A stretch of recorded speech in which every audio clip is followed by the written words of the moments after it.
Support for CFO Thought Leader comes from Plantful and U.S. Bank. This episode's made possible by Plantful.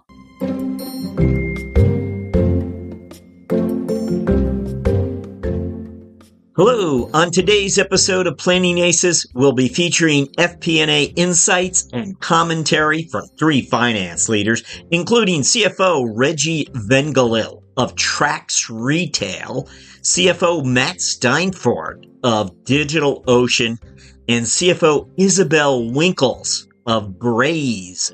This is Jack Sweeney, your co-host, along with performance management guru Brett Knowles, who will serve as our resident thought leader as we together seek to highlight the takeaways from our distinguished group of Planning Aces. We will begin after this.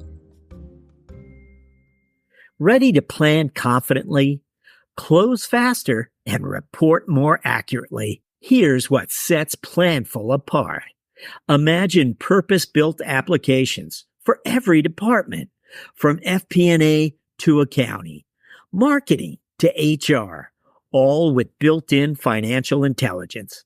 It's easy to implement Planful in just weeks and with minimal IT involvement, so you can rapidly and seamlessly engage everyone across the business on your key financial progress. Best of all, Planful grows with you. Its unparalleled scalability ensures that no matter how fast your business expands, Planful can keep up. See why over 1,500 customers worldwide choose Planful as their flexible, user-friendly, end-to-end financial performance management platform. Go to Plantful.com/CFO Thought Leader to see how you can reach peak financial performance with Planful.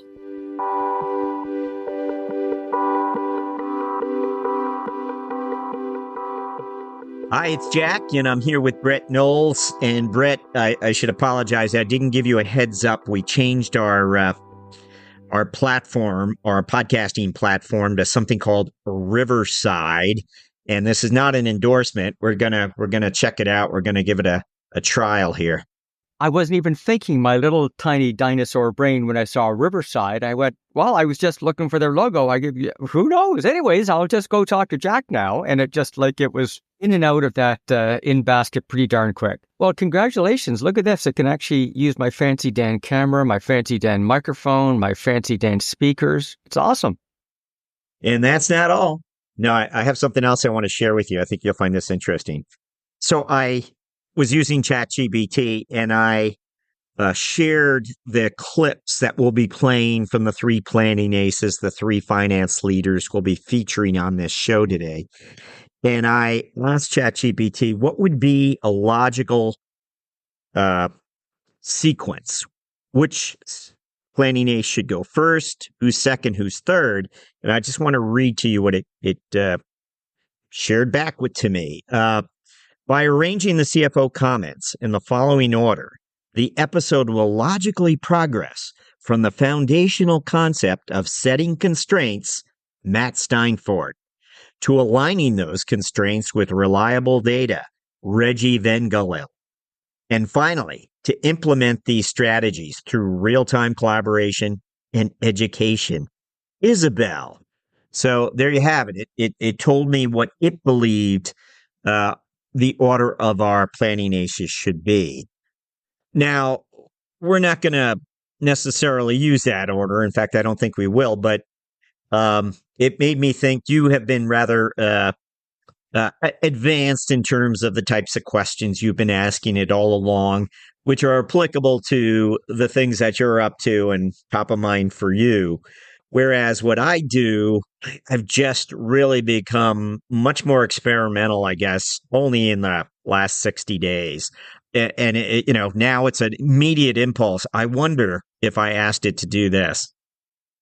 And even the questions you ask the CFOs need to be different. Like, the questions no longer need to be, have you experimented or something? It's, what's your greatest AI story? Or, what aha has AI given you this week? Like, I think it's moved to that. It's happening very quickly. Yeah. a year ago, I was just trying to bully you into, adding something about AI. And now it's assume it's commonplace and try to find a catch that level beyond. And I do believe if I can just nail like what you're suggesting, it's about the questions about how to get them to open up and answer a question that's timely because things are moving so quickly here. I'm in a unique position to discover something about that's not going to be widely reported on. And that's how middle market firms are really they're becoming these laboratories for generative AI breakthroughs. Think about it. They have all these different management teams, all these different creative minds that have just such different business experiences doing what I was just describing, experimenting and exploring and discovering how to enhance and do their jobs differently. And if a business is going to advance into the future, it has to be exploring. Its management team has to be exploring. Its employees, right, have to be exploring. And just to, always have that healthy dose of paranoia that certain business models are just going to be put by the wayside, as I think we're all thinking about the nature of our own businesses and what you shared about even the consulting model, a number of months back. Oh yeah. Well, there's no question that I'm a dinosaur. Like that, the meteorite has hit the planet, and I'm just waiting for the dust storms to come my way. One of the things we used to do is help customers identify their possible key results. Well, these days, all you got to do is, feed in what your objective is, give it a sheet of all the data you have available, just a spreadsheet, not even the numbers, just a list of all the measures that are available, and say, hey, chat, suggest 10 measures for an objective of double my sales. And it will come back based on the data that you have. And it can also come back and say, this is data you don't have that you might want to consider hunting down that would help you out. Oh, crap. That goes, a full day's worth of someone on my team's work in 12 nanoseconds. And I hate to add in probably better quality than my person would have provided. And, you could apply that in the FP&A area. I mean, that's an actual use of artificial intelligence, which is given the objectives that our business plan is trying to achieve, given the available data, what would an FP&A plan look like? And AI is going to come back. And if you don't manage the prompt, it comes back with what I call 226. 2 ideas are boneheaded, like where they come from. 2 ideas you already thought of, and 6 ideas that you can't implement, but make you scratch the chin and go, gosh, that's an interesting idea. What if, right?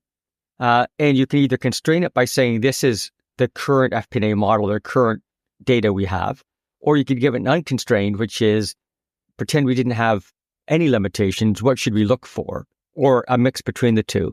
So again, the things that we used to do as a strategic partner in FP&A, we can do now just using chat, or more interestingly, that internal department lead can do it themselves. That internal department lead can go, the strategy says I got to cut the time to develop a new product in half.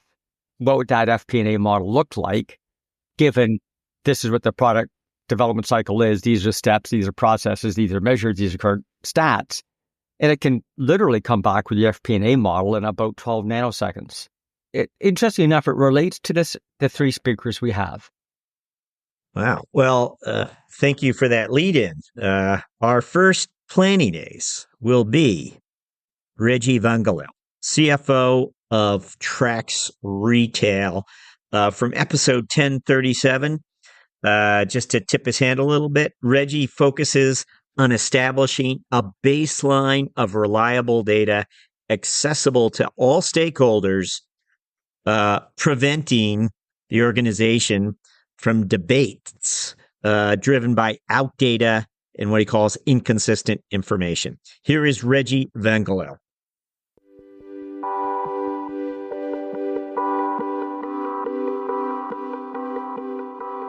Yeah, it starts with, and this is why I started there, it starts with having reliable data that everyone can look at the same facts and figures together. Folks might have different perspectives about it, but if we're using the same, base support of data, it allows that to not be the source of debate. And when you're closing, in 2 months, it can be the source of debate because data can be out of date, if you will, and not as relevant to be making decisions. So first was establishing the baseline of data, and then second, in general, my experience is everyone's trying to do the right thing for the company, and the previous bias might have been towards growth versus margin.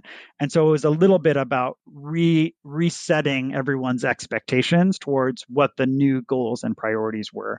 And I think it resonated with everyone of the reorientation of, hey, we were here and now we're trying to go here. And so um, it it wasn't as difficult a conceptual. The execution of it was obviously challenging for the teams to kind of deliver against, but the concept of what we were trying to accomplish, I think, as long as it was on a clear baseline of data, that was the part that I think oriented people. So having the right set of data and having clear expectations and goals about where we were trying to go were essential to kind of getting everyone to the table. And then it was more of an informed discussion about what is the right minimum margin for a deal and where would we make exceptions and trade-offs. And I think that was able to get folks at the table to be committed to a minimum margin, but recognize for the right strategic or longer term relationship, we would make exceptions to that.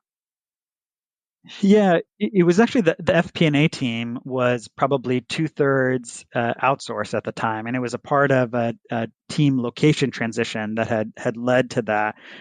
I had never seen that before, and so it was really important for me that the FP&A function is such a strategic function, and so bringing in-house those resources to really be the kind of financial voice of the company to help guide each of the functions on both tracking to how they're doing to plan, but also help them make day-to-day decisions. That was a really important part. And I think, to be fair to the teams that were there, they had consultants effectively providing them that support with out-of-date data. So it's consultants with out-of-date data. You can imagine why they didn't always have a finance person at the table. And so for me, it was key to change both of those things, right? It needed to be your trusted partner that you knew was going to be there tomorrow, and they had reliable data that you could partner with to help make better decisions.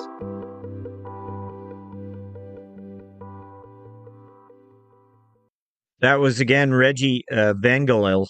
If I was writing an article about what Reggie just shared, I would insert a pull quote, and that's that comment sometimes that you see across a magazine page, the quote, the money quote, sometimes it's called. It would be, Reggie told us, having reliable shared data isn't just about accuracy. It's about aligning the organization to make informed decisions and reset priorities effectively. Brett, what say thee? I agree. Like, in that conversation, it begins to tease us about how it is that you think about FP&A. And a lot of his conversation was about, resetting what he inherited as he took over the business and resetting the baseline, resetting the goals that you talked about. Also establishing the baseline.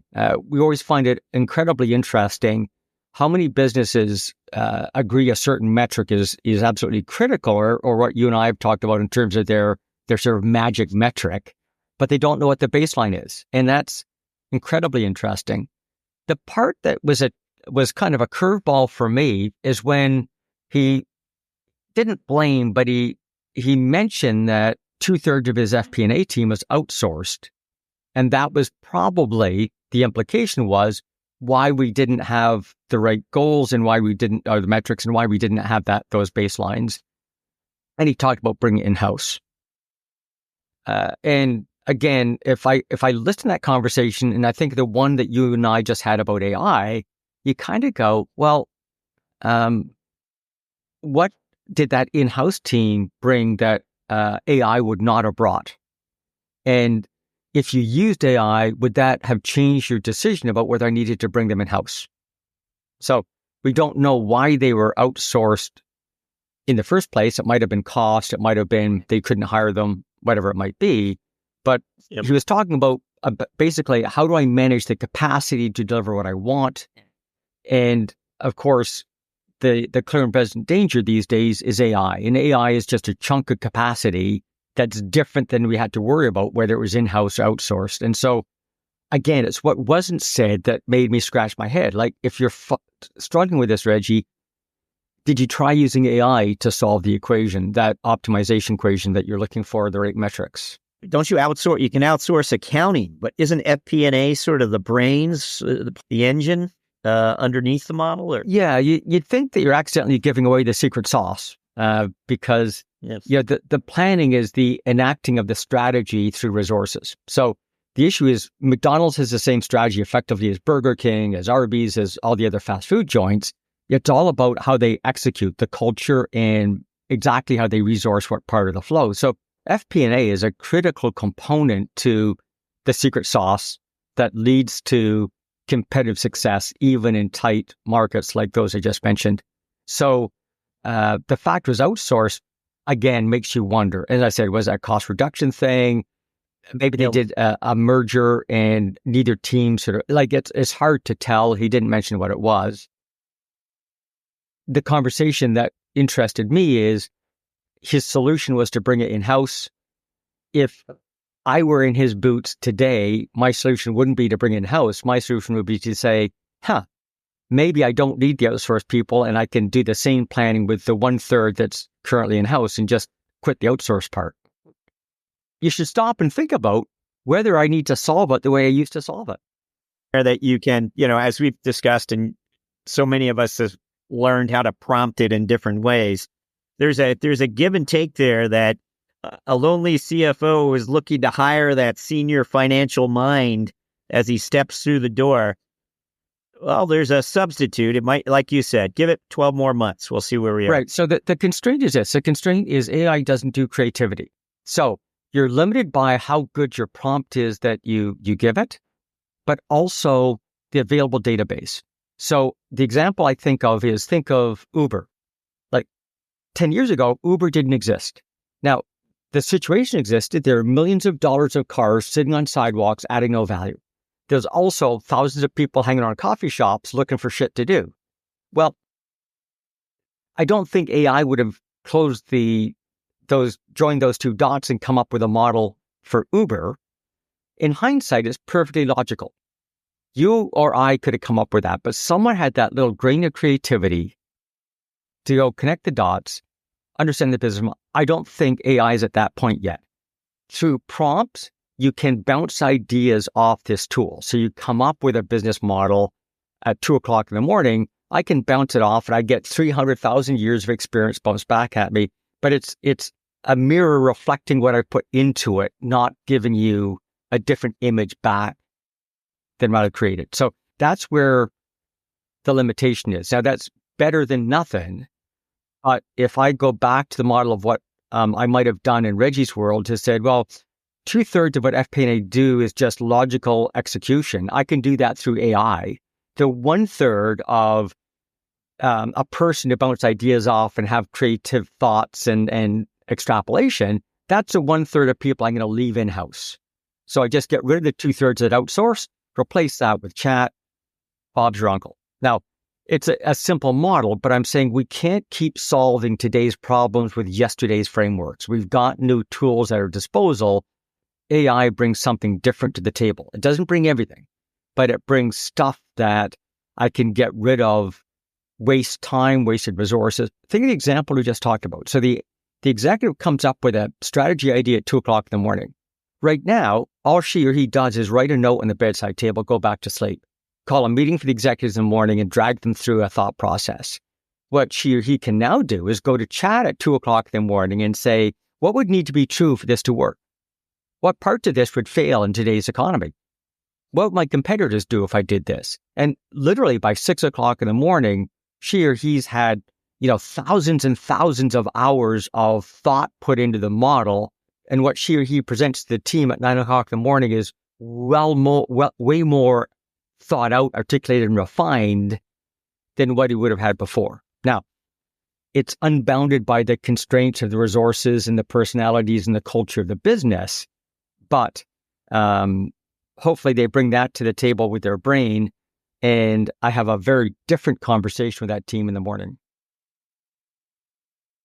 We had another conversation from episode 1029 with Matt Steinfort, CFO of DigitalOcean. And some of what Matt shared just talked about how finance really had to play a very active role in shaping the planning process. Or forgive me, did you want Isabelle Winkles of Braze to go next? I do. Let's hear what Matt has to say.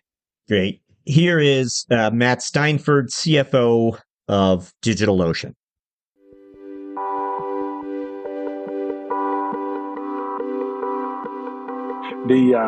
So, and it's ironic because we just talked earlier about, my whole career was in challenged industries. So, telecom, during the telecom meltdown, sell into, a VC-backed company in 2008 when the financial crisis hit. Sequoia sent out its famous presentation saying, VCs, you should close down half of your portfolio companies and the other half, you should tell them to cut half their expenses right now. So I've always lived and worked in constrained environment. Constraints are like, you don't have everything you need. You got to figure out how to get by. You have to scrape. So my lesson, my finance insight was how powerful that having a constraint can be in the strategic planning process. And I learned it the hard way. It wasn't a big mistake, but it wasted some time for sure.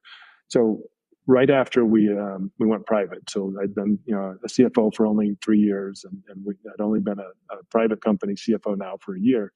We had just changed most of the leadership team, transitioned, as oftentimes they do when you do a take private.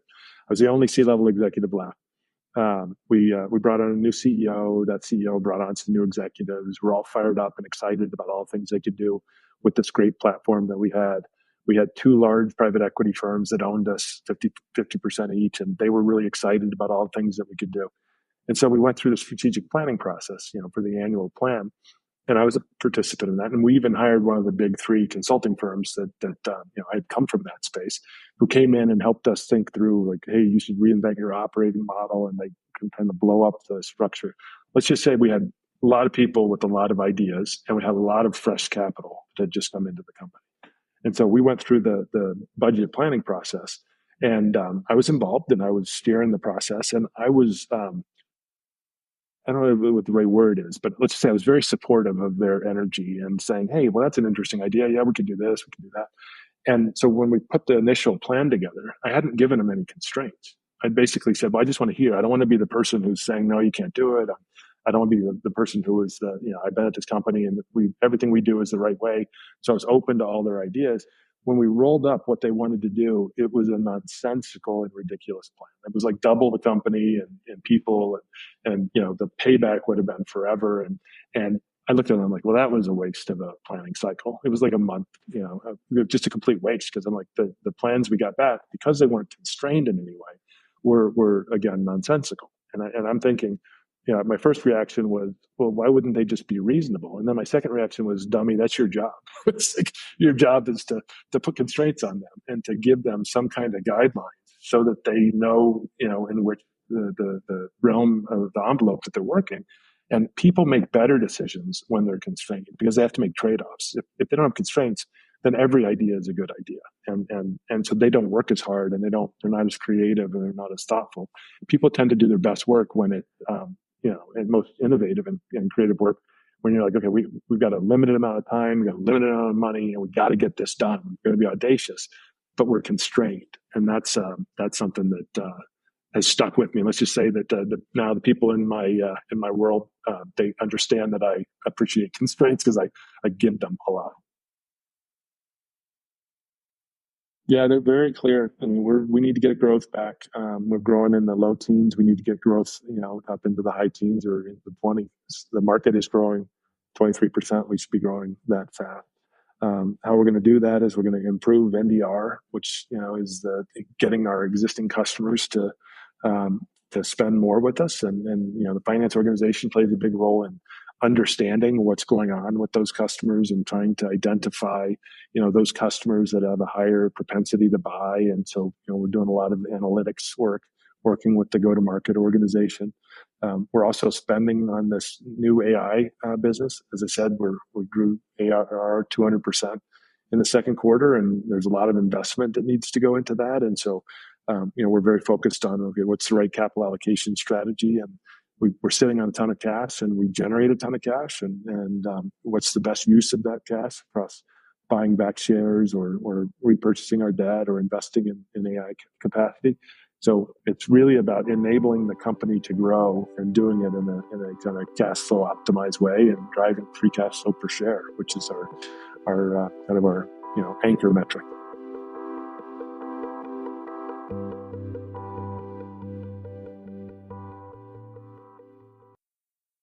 Yeah, that was Matt Steinfort again from episode 1029 of CFO Thought Leader. My pull quote, Brett, from Matt would be, he says, "Constraints aren't obstacles. They're powerful tools that force us to make thoughtful trade-offs and drive better, more realistic strategic planning." I say a tu brute, then die Caesar. The next part was the critical part, I thought, and caught me right in the heart, which was, and consultants don't have constraints. Therefore, they can't do FP&A because they don't worry about trade-offs when they come back with their recommendations, right? He tells a story about bringing in one of the big consulting firms, of which he used to be part of. And the dilemma was their strategy ideas didn't have any constraints and therefore were completely useless to them. It was just a crazy plan that made no sense. Yeah. That guy Jack put this guy in here just to kick me in the butt. But what's interesting, where it relates to where I was going with Reggie and AI is AI can use constraints. So it's not, you could leave it to be zero-based if you wanted to, but if you understood what the constraints were of your business, that could be part of the prompt, part of the equation that you give it to optimize. So, and probably do that in a more mindful way in this example than the consultant, right? So the consultant is Reggie's case of an outsourced person. And again, how is it, and Matt's answer was don't use outsourced people, in this case, consultants, because they don't have constraints. Now he's given us something to work with. How is it I could replace that consultant with another resource without having to hire someone? The answer is AI give it some constraints. Right? So then he said, well, here's an example. I needed to find customers that had a higher propensity to buy. If that's not an AI question, I don't know what is. Part of the dilemma that we have with even that conversation that you're saying you have with the leadership team about FP&A is a couple of things. Thing one is we're always playing the political game. I know what the CEO's pet projects were or way they've invested their money and so on. AI plays like the emperor has no clothes. It doesn't care if the idea is the CEO's or not. It's going to give it appropriate feedback and scenarios where it fail and pass and so forth. It's going to come up with ideas not constrained by what the leadership team likes or doesn't like. Now, that can be good, bad, or indifferent, but the bottom line is we impose constraints on the system, our invisible biases that we're not even aware of. The constraints that he's talking about with a consultant, we happen to be aware of. What's interesting about AI is it doesn't have the invisible biases and constraints and can give us an answer that's provocative that you go, that's interesting. I hadn't thought about that. Why? Because I have all these biases in my brain that I'm not explicit about and therefore had sub-optimized the possibilities. So something like finding customers that have a higher propensity to buy, there's a whole bunch of data that maybe the team's looking at, maybe it's not. Maybe a propensity to buy is merely being in the right geography. Maybe the propensity to buy is in an income bracket or a previous purchase, or there's a million other things you could look at that might give us that propensity to buy.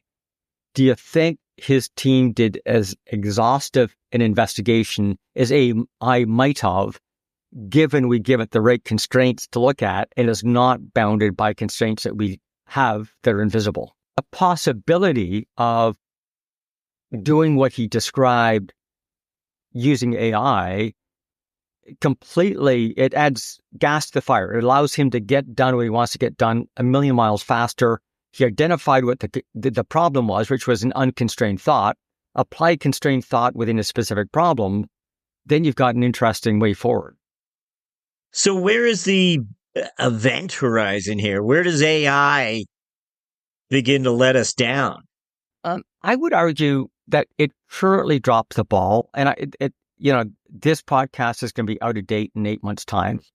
Currently, it drops the ball because it's not that human sounding board. It's not that human creativity that allows your imagination to extend into all sorts of interesting places. It is restricted by what has already occurred and the constraints that you give it in the prompt. Nice. In fact, let's keep that in mind as we tee up our next planning ace, who is Isabelle Winkles, CFO of Braze.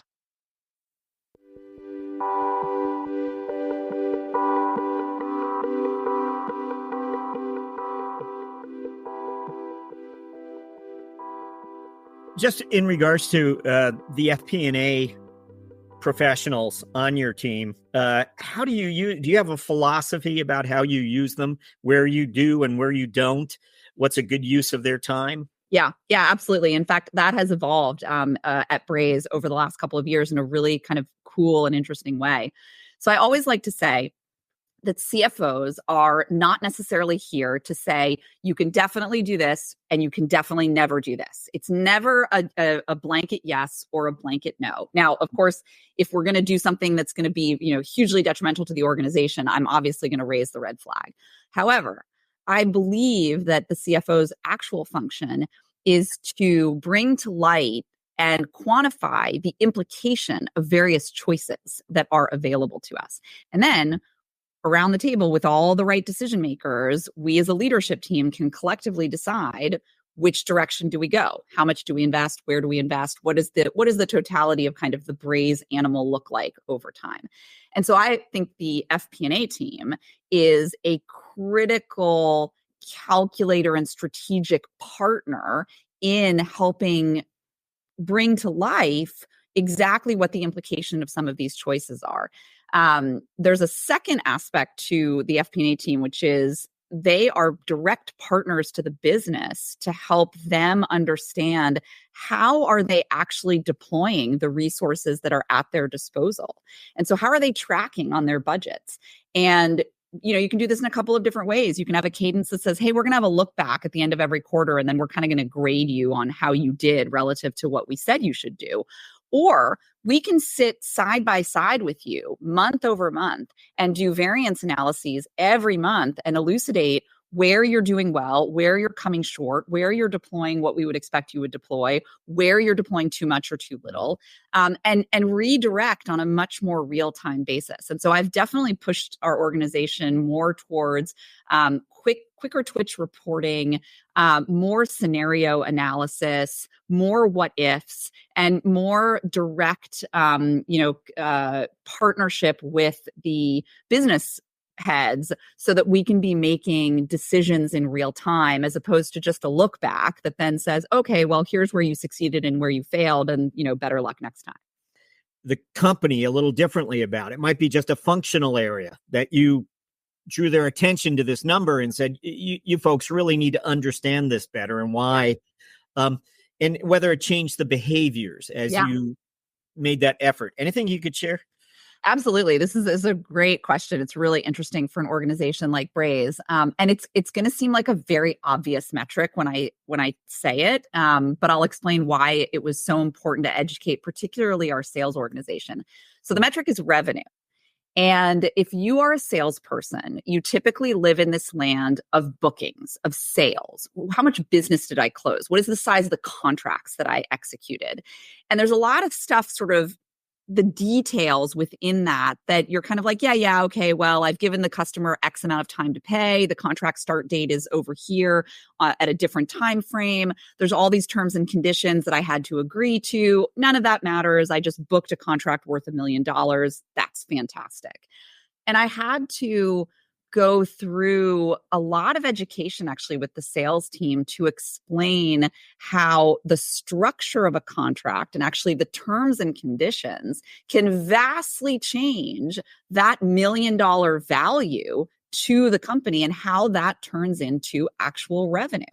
And so to me, being able to educate the sales team very specifically on how sales becomes revenue. A very simple example here is if I book $1 million contract, but the start date isn't for another 3 months, well, I'm paying the salesperson on that commission pretty soon, but I don't start recognizing revenue for 3 more months until the start date of that contract has actually passed us.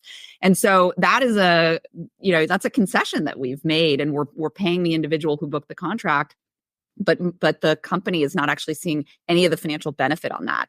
And oh, by the way, we don't invoice our customers until that start date has passed, which means we're not collecting the cash associated with that. So again, a mismatch between cash walking out the door and cash walking in the door. And there's a number of nuances there that I think a salesperson, it's not really their job to be educated on that. It's not their education. It's probably not their background. But I thought that was an important piece of strategic knowledge that a sales team should understand so that we could all be aligned and that salespeople were out there building and selling contracts that add the most value to the organization from a public metric perspective.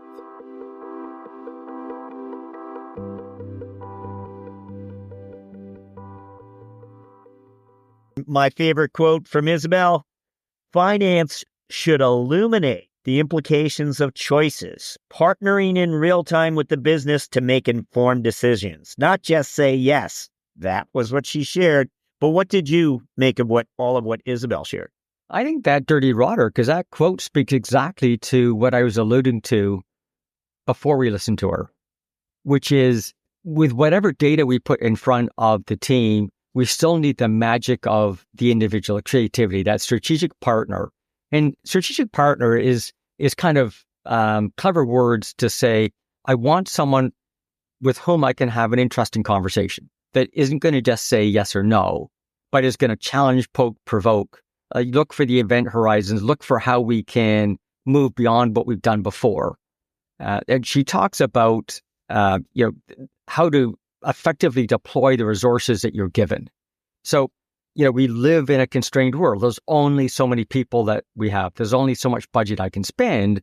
So how is it I can deploy those more effectively and move them closer to real time? So one of the problems we have in FP&A is we seem to have a planning season, right? It's September, October. I'm busy doing my planning for next year, but the world changes, moves every single day. It's artificial to only take a look once a year. And so, for example, the OKR world, we kind of say, well, you need to look at least once a quarter.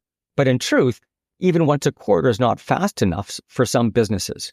And she talks about moving towards real time. She uses the expression of we're trying to build quick twitch business heads.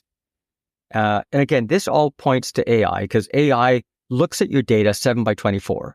And if you ask it correctly, we'll look for trigger points. What if something happens beyond your acceptable threshold? It better trigger some sort of refresh conversation about budget. And the dilemma is we're all undergoing information overload. Our little tiny human brains can't possibly look at everything that's going on, both the known and unknown. AI can look at both the known, the stuff that you built in your plan, and the unknown stuff, that stuff that you didn't build in your plan that's going on. So maybe your plan doesn't have anything about customer complaints, but suddenly customer complaints are going up. AI is going to notice that and say, don't know what's going on here, but this is what I noticed. And when we see that, you can even set a prompt to say, well, look for anything that might have happened a week before that increase in complaints. Doesn't find anything. Look for 2 weeks before that. Doesn't find it. And eventually, in one case, we went to 6 weeks and it found an activity that had gone on. A particular product began getting sold. And guess what? The average elapsed time between sales and implementation was 4 weeks. So that was enough time for the sale to happen. The stuff got implemented. People tried turning it on, had a bunch of problems. Complaints start coming in. That's not part of the model, but AI found the unknown strategy, unknown activities, unknown data, and identified something that we could look at. So her idea of moving towards real time, again, we're constrained right now because using manual processes and planning tools and planning seasons and cycles. How do we get past that? And again, her constraint is we're thinking about doing it with people. Well, what if you didn't have that constraint and used AI? Where would that take you? Well, so a further thought on Isabelle is she used an interesting example because she talked about revenue. And in her particular example is a cycle time or the elapsed time between when something's sold and perhaps we commission a salesperson and when accounting allows us to recognize a revenue. And, part of that was a broken system. Like if there's that amount of time between what the salesperson gets commissioned on and when the company recognizes revenue, maybe you should change your commission system. Because what you're really doing is you're funding that elapsed time, or work on compressing the elapsed time so that you're not funding the commission for as long. So there's some broken processes stuff there as well. But she used it as a conversation to talk about building strategic knowledge. I would argue that's building just process knowledge. If I was to keep drumming the same drum I've been hitting, what would AI do with that problem? Well, AI would, again, look at what the issues are and figure out, help us figure out what the optimal solution is. Is it change the commission system? Is it change the elapsed time? Is it to change where we recognize a sale? There's a bunch of options that are available that we don't have enough data to answer in this podcast. So, for example, it's just as likely that her company might be recognizing revenue too early, because if there's that elapsed time between the 2 points, maybe the person could back out without any financial repercussions, in which case it wasn't really a sale. It was call it something else, a book. Anyways, so the dilemma is we can't solve the problem for Isabelle. What I'm looking at is she had some really good points about moving towards real time. Then she gives us an example where it's not real time, where things are out of sync, talks about what that might mean. The final point that I think she makes that is important is that, her quote early in the message, the interview was, the CFO needs to bring life to choices, right? To me, that word is all about the creativity, about the reality and so on. That's the part that we need to focus our FP&A methodologies and processes around, because the technology, the technical part now is getting easier and easier. We actually don't even need people to get that done. And in fact, our internal customers can do it themselves. They don't need even us as FP&A. Where they need us is to bring life to their choices. They need that strategic partner. Well, we'll have to end on that note. You wound the clock down for us, Brett. And let's thank our planning aces, CFO Reggie Vengalil of Trax Retail, CFO Isabelle Winkles of Braze, and CFO Matt Steinfort of DigitalOcean. For myself and Brett Knowles at Planning Aces, and of course CFO Thought Leader, thank you for joining us.